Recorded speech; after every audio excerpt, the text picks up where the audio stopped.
Assalamualaikum warahmatullahi wabarakatuh. Nama saya Novia Dwi Ramadhani. Saya akan menjelaskan tentang pengertian hardware menurut para ahli dan sejarah hardware. Oke, yang pertama, menurut para ahli Saiful Rahman Yuniarto, hardware atau perangkat keras adalah bagian komputer yang kita lihat wujud fisiknya. Hardware komputer tersusun dari komponen-komponen elektronika dan mekanis yang dirakit membentuk modul-modul yang diberi nama sesuai dengan fungsi. Yang kedua, Erwilman dan Rian. Pengertian hardware adalah serangkaian piranti elektronik yang terkontek pada ponsel, yaitu fungsinya terkait dengan piranti dan menjadi satu bagian yang tak terpisahkan. Menurut James O'Brien, definisinya adalah seluruh perangkatan fisik yang digunakan dalam pemrosesan informasi, yang diantaranya itu CPU, RAM, monitor, mouse, keyboard, printer, scanner, dan lain-lain, dengan fungsi sebagai media mouse, komputer yang menghubungkan beberapa jaringan, serta memproses paket data sehingga transmisi data menjadi lebih efektif. Yang terakhir, menurut Edi Purwono, pengertian hardware adalah semua perlengkapan fisik yang dapat dilihat yang terdiri dari perangkat masukan dan keluaran komunikasi yang digunakan untuk melaksanakan bermacam-macam fungsi dan pengolah data. Dan selanjutnya, sejarah hardware. Sejarah perkembangan hardware komputer tidak terlepas dari peran Alan Turing, seorang ahli matematika asal Inggris yang pada tahun 1937 membuat analisis teori untuk mengembangkan komputer serbaguna. Mengingat semakin berkembangnya banyaknya kebutuhan masyarakat, Alan Turing bekerja di pusat pemecah kode Inggris selama Perang Dunia II dan memecahkan kode Enigma Jerman. Sejarah perkembangan hardware terdiri menjadi 5 generasi. Yang pertama, generasi pertama ditandai dengan munculnya ENIAC, Electronic Numerical Integrator and Computer, pada 5 Juni 1943. Penggunaan vakum diperlukan agar komputer ini dapat beroperasi sekitar 18.000 tabung vakum. Selain itu juga membutuhkan 10.000 kapasitor, 70 resistor, 75.000 relay dan saklar, sehingga berat komputer ini hampir 30 ton. Kemudian, Van Neumann membuat ADVEC, Central Processing Unit, yang berfungsi menampung program dan data dengan sebuah memori di tahun 1945. Di generasi ini bermunculan berbagai komputer, yaitu Hardware Max, IBM, Hardware Max III, Univac. Dan ciri-ciri generasi pertama itu ada 5. Yang pertama, komponen yang digunakan adalah tabung ruang hampa udara untuk sirkuitnya. Yang kedua, konsep yang digunakan adalah stroke gate program dengan memori utama, yaitu magnet core stroke. Yang ketiga, ukuran fisik komputer besar sehingga memerlukan ruangan yang luas. Yang keempat, proses lambat dan memerlukan daya listrik yang besar. Yang kelima, instruksi operasi hanya dibuat untuk tujuan tertentu saja. Masuk di generasi kedua. Di generasi kedua pada tahun 1959 sampai 1964, tahun 1960 terciptanya komputer yang sepenuhnya telah menggunakan transistor. Pada generasi ini, komputer lebih fleksibel dalam beroperasi karena program yang tersimpan serta bahasa pemrograman di dalamnya. Komputer dapat mencetak faktur pembelian konsumen dan menghitung daftar gaji. Lanjut. Bahasa pemrograman yang muncul pada saat itu adalah COBOL, Common Business Oriented Language, dan Fortran, Formula Translator, yang mampu menggantikan kode mesin yang sulit menjadi kalimat, kata-kata, hingga formula matematika yang lebih mudah dipahami manusia. Sejak saat itu, mulai bermunculan profesi-profesi baru seperti pemrograman, analitis, dan ahli komputer, serta industri piranti semakin berkembang. Karakteristik dari generasi kedua adalah: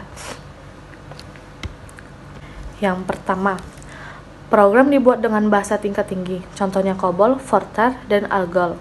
Yang kedua, kapasitas memori utamanya sudah besar sehingga mampu menyimpan data dalam jumlah puluhan ribu. Yang ketiga, proses operasinya cepat per detik, hanya membutuhkan daya listrik yang sedikit. Yang keempat, ukuran fisiknya tergolong kecil dibandingkan generasi pertama, dan lain-lain. Generasi ketiga pada tahun 1964 sampai 1970. Pengguna transistor yang lebih fleksibel pada komputer. Generasi kedua, menghilang popularitas dari tabung vakum. Namun, ternyata bagian-bagian dalam pada komputer dapat rusak karena suhu panas yang tinggi oleh transistor saat komputer sedang beroperasi. Oleh sebab itu, di tahun 1958, Texas Instruments memiliki seorang insinyur yang bernama Jack Kilby mengembangkan IC, Integrated Circuit. IC merupakan kombinasi dari 3 komponen elektronik dalam sebuah piringan silikon kecil yang terbuat dari pasir kuarsa, kemudian mengalami perkembangan hingga ditemukan suatu chip tunggal yang dapat lebih banyak dimasukkan komponen-komponen dengan nama semikonduktor, sehingga komputer yang dihasilkan memiliki ukuran lebih kecil dibandingkan dengan komputer generasi kedua, dan mulai munculnya penggunaan operating system yang dapat melakukan berbagai macam program secara serentak. Ciri-ciri generasi ketiga itu ada 5. Yang pertama, terdapat peningkatan dari software. Yang kedua, memiliki kecepatan 10.000 kali dari generasi sebelumnya. Menggunakan IC berbentuk hybrid integrated circuit. Yang keempat, kapasitas menyimpan data mencapai ratusan ribu. Yang kelima, dapat melakukan komunikasi dan data dengan komputer lainnya. Generasi keempat di tahun 1170.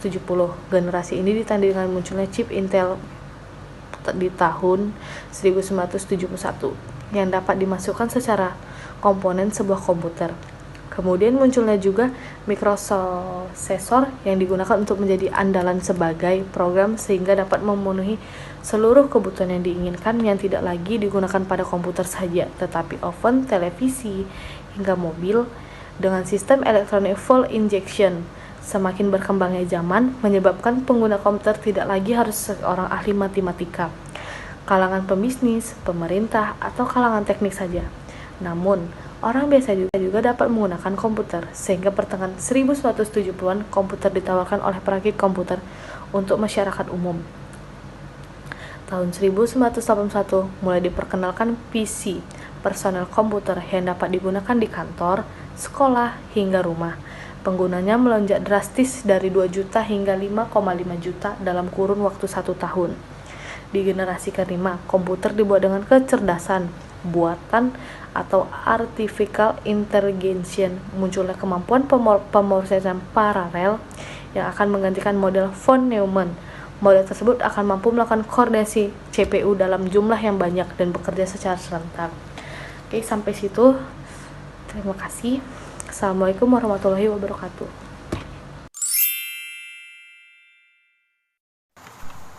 Halo, perkenalkan, nama saya Lucky Surkan. Saya di sini ingin menjelaskan jenis-jenis hardware dan fungsi hardware. Jenis-jenis hardware. 1. Mainboard atau motherboard adalah bagian komputer yang paling utama karena berisi sistem BIOS, Basic Input Output System, pengaturan koneksi input-output atau chipset, soket prosesor, soket memori atau RAM, soket kartu grafis, dan soket kartu tambahan. 2. Prosesor atau CPU biasanya disebut sebagai otak sentral dari sebuah komputer. Prosesor adalah yang mengerjakan semua perintah yang sudah terprogram dan disimpan dalam hard disk. Dalam prosesor dikenal istilah frekuensi clock, yaitu kecepatan sebuah prosesor untuk mengerjakan perintah program dalam 1 detik. 3. Hard disk atau HDD adalah media penyimpanan data permanen. Jadi, data tidak hilang meskipun listrik sudah dimatikan. Hard disk berisi sebuah cakram magnetik yang mampu menyimpan data. 4. RAM atau Random Access Memory adalah unit penyimpanan data tidak permanen. Artinya, data dalam RAM akan hilang jika listrik mati. Ukuran data RAM dinyatakan dengan byte, dan kecepatan akses RAM dinyatakan dengan hertz. 5. Mouse atau pointing device adalah sebuah alat pointer untuk mengakses melalui layar monitor. Dengan mouse, maka penggunaan komputer menjadi lebih interaktif dan menggambarkan melalui komputer menjadi semakin mudah. Dan fungsi hardware. Hardware pada dasarnya memiliki fungsi utama, yaitu 1. Menerima input. Fungsi ini adalah memasukkan data dari perangkat keras untuk dilakukan pengolahan dalam CPU yang akan ditampilkan ke layar monitor. 2. Mengelola data atau informasi. Perangkat ini memiliki fungsi sebagai penerjemah bahasa komputer yang didapatkan dari perangkat input. 3. Memberikan output. Berfungsi untuk menampilkan hasil prosesan atau pengolahan data. 4. Menyimpan data. Dalam proses pengolahan data di CPU, data juga akan tersimpan di memori komputer. Sekian penjelasan dari saya. Terima kasih. Assalamualaikum warahmatullahi wabarakatuh. Salam sejahtera bagi kita semua. Shalom, Om Swastiastu, Namo Buddhaya, dan salam kebajikan. Perkenalkan, nama saya Farah Sabila dari kelompok Investive akan mengambil alih untuk menjelaskan mengenai software atau perangkat lunak dalam komputer. Software atau perangkat lunak dalam komputer merupakan bagian dari komputer, berupa data dalam program yang dapat disimpan secara digital atau tidak terlihat secara fisik. Merupakan jembatan penghubung antara pengguna dengan hardware agar dapat melakukan suatu perintah tertentu. Fungsi software yang pertama menyediakan fungsi dasar untuk kebutuhan komputer yang dapat dibagi menjadi sistem operasi atau sistem pendukung. Yang kedua, dapat mengatur berbagai hardware untuk bekerja secara bersama-sama. Merupakan penghubung antara software lainnya dengan hardware, penerjemah software-software lain dalam setiap instruksi ke dalam bahasa mesin sehingga dapat diterima oleh hardware. Dan yang terakhir, mengidentifikasi sebuah program dalam komputer. Komponen software yang pertama di sistem operasi merupakan software yang pertama kali akan dibaca oleh komputer pada saat booting sebagai dasar pengoperasian komputer dan merupakan komponen utama dalam sebuah sistem software. Macam-macam software ada DOS, Windows, Linux, Novell, Sunsoft, Unix, dan lain-lain. Misal OS Windows ada Windows ME, Windows 95, Windows 2000 Server, Windows XP, Windows 2010, Windows 2013, Windows Vista, dan lain-lain.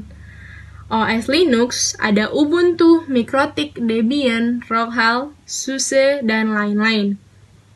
Ada program tambahan atau utility, merupakan perangkat lunak sistem dengan fungsi tertentu, misalnya pemeriksaan perangkat keras disket yang rusak, mengatur isi ulang hard disk, partisi defrag. Contohnya ada Norton Utility. Yang ketiga nih, bahasa komputer atau bahasa pemrograman. Merupakan bahasa yang digunakan untuk membuat program komputer.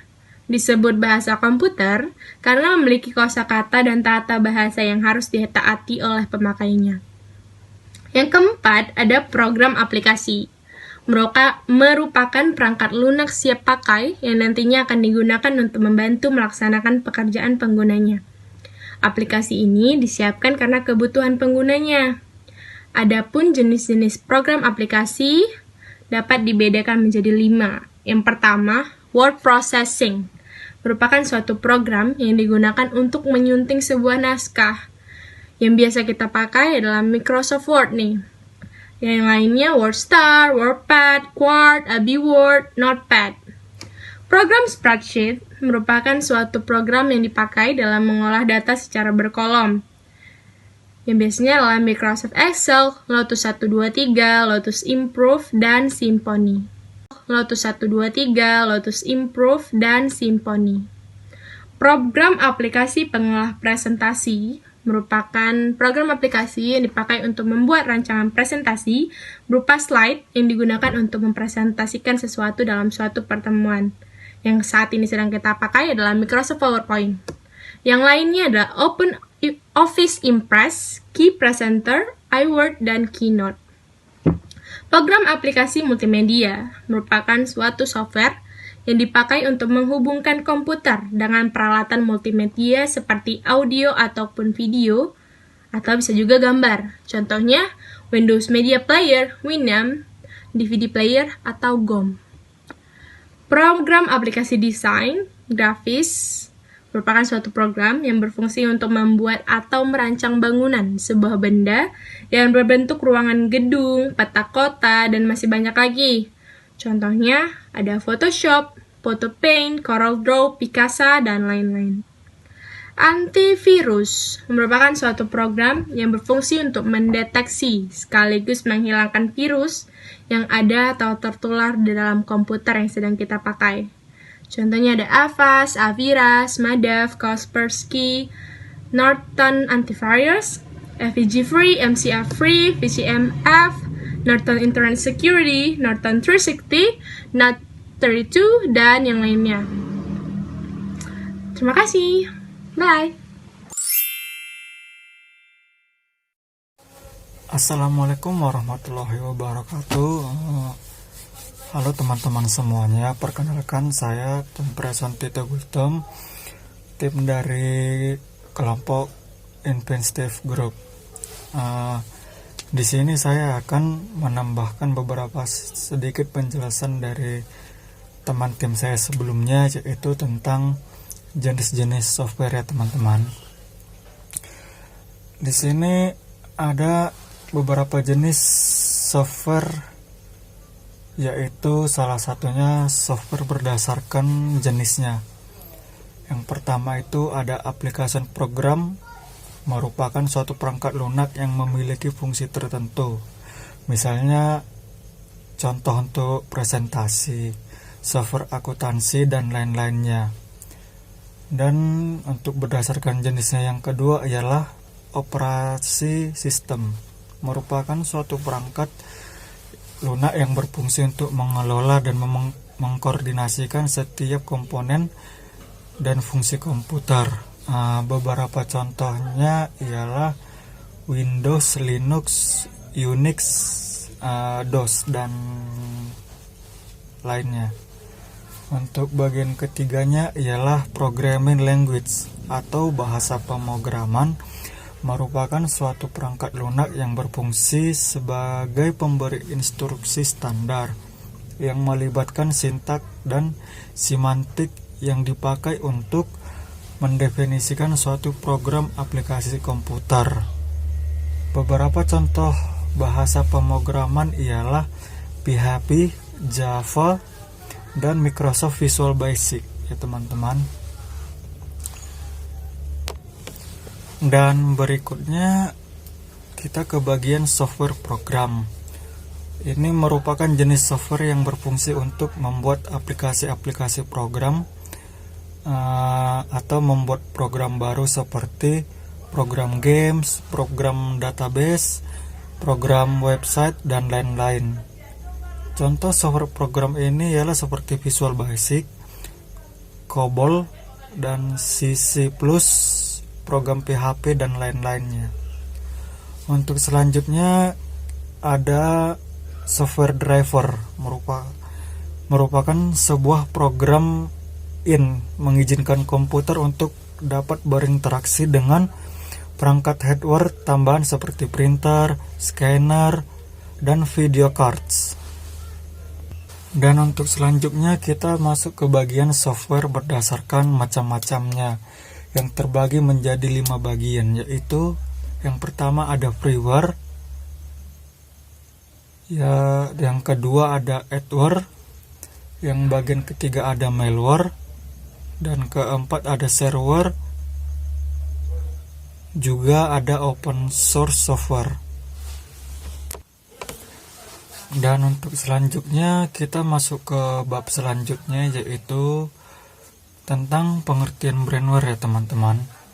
Istilah brandware adalah istilah yang tidak umum, dan karena itu kita jarang menemukan istilah ini dipakai dalam keseharian. Ternyata istilah ini dipakai untuk menghubungkan manusia selalu pembuat dan pengguna hasil ciptaannya seperti komputer dan software.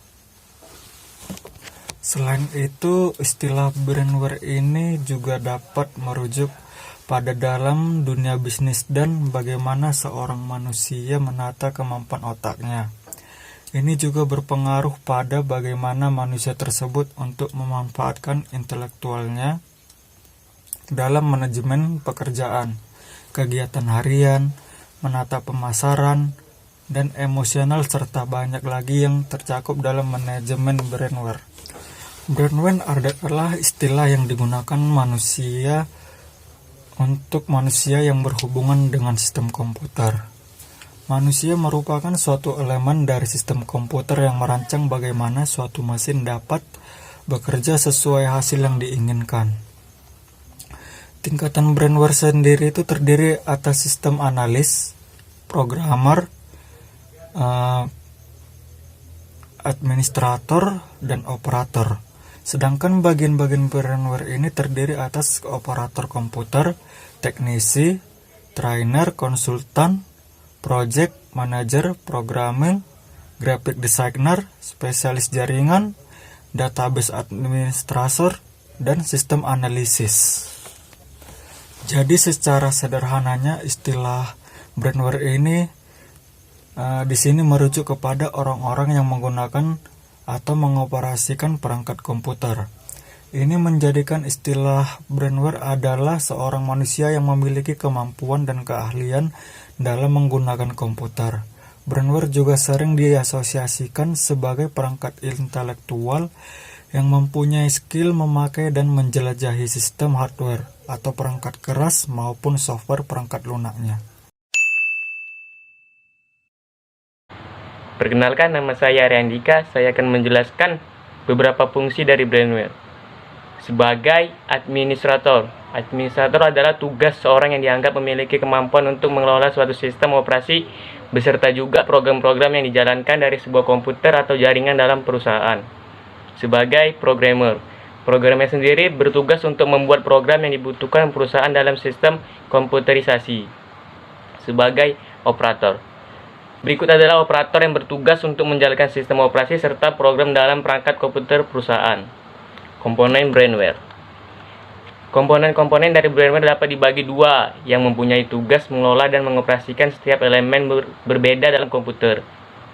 Hardware engineer. Biasanya bidang pekerjaan ini adalah mereka yang memiliki pengetahuan serta keahlian di bidang perangkat keras komputer. Software engineer. Mereka yang bekerja di bidang pengembangan software engineer juga harus memiliki pengetahuan dan keahlian dalam bidang jaringan komputer.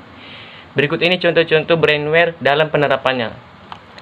Netter adalah rujukan bagi mereka pengguna internet yang menjelajahi situs-situs web untuk mencari dan mendapatkan informasi. ADV Department. Beberapa orang menyebutnya sebagai orang-orang yang berada di IT Department. Sekian penjelasan dari saya. Terima kasih.